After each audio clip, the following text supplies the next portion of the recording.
You've heard us all say it over and over. It was the longest U.S. government shutdown in history, but it's now all over, although the effects are still being felt.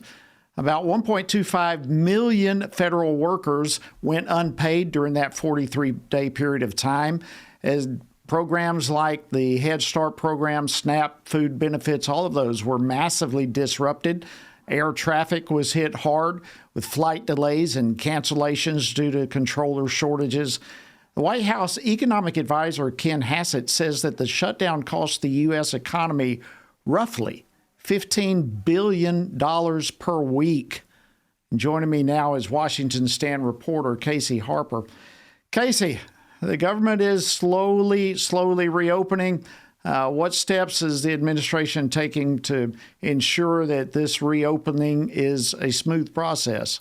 That's right, Jody. The U.S. government's a big machine. It takes a moment to get going, but the longest government shutdown in U.S. history is officially over. Now, Homeland Security Secretary Kristi Noem announced $10,000 bonuses for TSA officers who took extra shifts and showed, quote, exemplary service during the 43-day closure, while President Trump has proposed similar awards for air traffic controllers.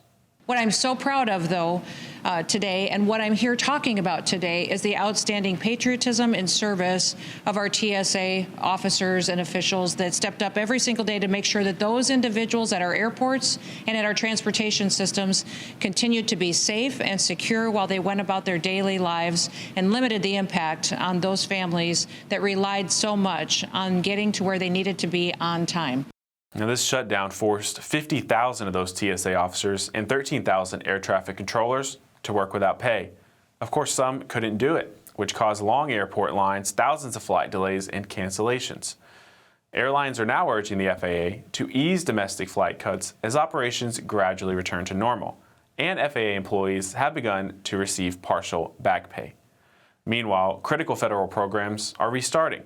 SNAP, which is commonly known as food stamps, is set to resume next week and provide food benefits to those families who went without that support during the shutdown, Jody.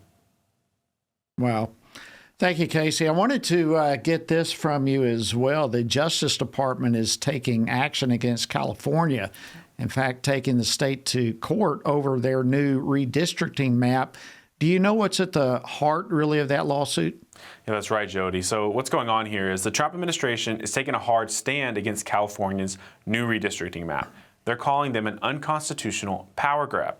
The DOJ has joined a lawsuit challenging Proposition 50, which was a successful ballot measure that could hand Democrats as many as 5 extra House seats in a new congressional map. Attorney General Pam Bondi says California, quote, tramples civil rights by drawing districts based explicitly on race. A move the administration argues is illegal and designed to lock in Democratic dominance. California Democrats argue they're just offsetting similar gains made in Texas. Either way, it looks like this redistricting question we're seeing around the country could be resolved in the courts, Jody. Wow. That's going to be very interesting to watch. Let me put this out to you, too, Casey. Secretary of State Marco Rubio has designated several left-wing European groups as terrorist organizations. Can you bring us up to speed on those designations? Yes, Jody. The U.S. is taking a major step against left-wing extremism. So Secretary of State Marco Rubio designated 4 Antifa-linked groups in Germany, Italy, and Greece as global terrorists. He said the move strengthens President Trump's effort to confront Antifa's pattern of political violence, which we've seen here in the U.S. Rubio says these groups openly embrace anarchist and Marxist ideology, and they've actually carried out assaults and bomb attacks across Europe. He added that they've targeted police, government buildings, and people that they label as right-wing. Germany's Antifa group has been tied to multiple violent attacks, with several members arrested over the past year alone. Rubio emphasized the U.S. will use all available tools to stop extremist violence and warned that more Antifa-aligned organizations worldwide could soon be targeted. All right, Casey, thank you very much for keeping us up to speed on these big issues happening in our country.